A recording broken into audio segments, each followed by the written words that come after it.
also referred as referential integrity constraint.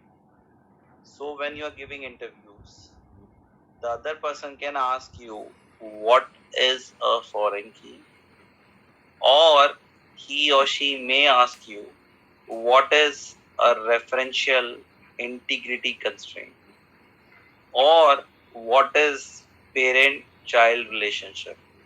All the three things mean exactly the same thing. They are asking you about foreign key constraint. Okay, it's just that foreign key constraint is also called as referential integrity constraint or a parent child relationship. Is that thing clear to everyone on the naming part? Yes, sir. Yes, sir. Okay. Now let's understand what is the meaning of a foreign key. In foreign key, you generally have two tables involved. Till here, for the first row constraints, you had only one table involved. But in foreign key, you have two tables involved. Okay. In foreign key, you have two tables involved.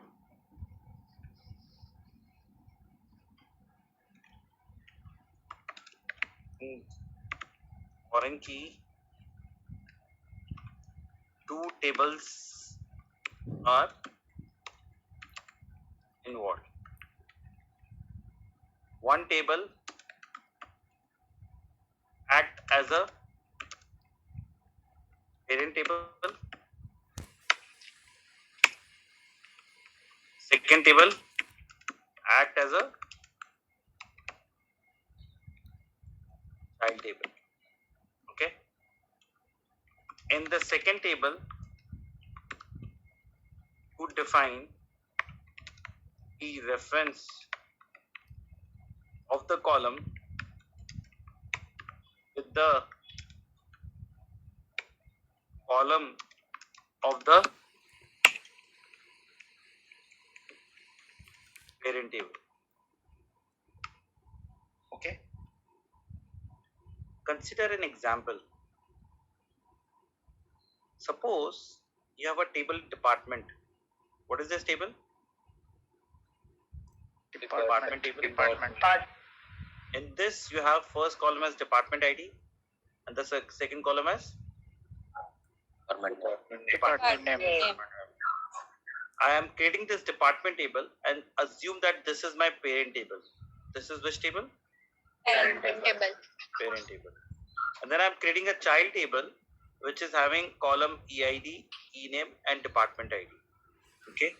When you are creating this table, you are saying that this column, department ID of EMP table is referencing which column? Parent table. Department ID of department table. Parent table. Once you define this reference of department ID of EMP table with the department ID of the department table, it simply means that when you're inserting rows in this EMP table, the value of department ID can only be the ones which are present in the department ID of Parent table. okay, which means a value in the child table can exist only if the value exists in the Parent table. okay. Read this now. A value is allowed in the child table only if the value is present in the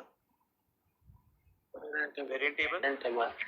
And the prerequisite of creating the foreign key is what? Column of the parent table which is being referred should be defined as primary key or Unique key. which means in this case the department table, the department ID should either be defined as a primary key or a Unique key. unique key. And then third, the child table can have a null value in the foreign key column, which means if you're inserting data in the department ID of the child table, department ID can be null because null is not a value.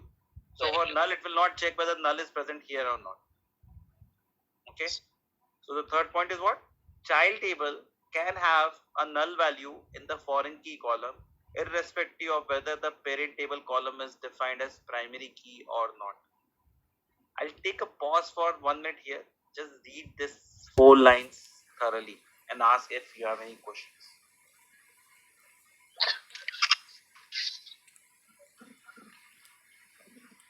Just read through foreign key again. and let me know if you have any questions. Thank you. Thank you.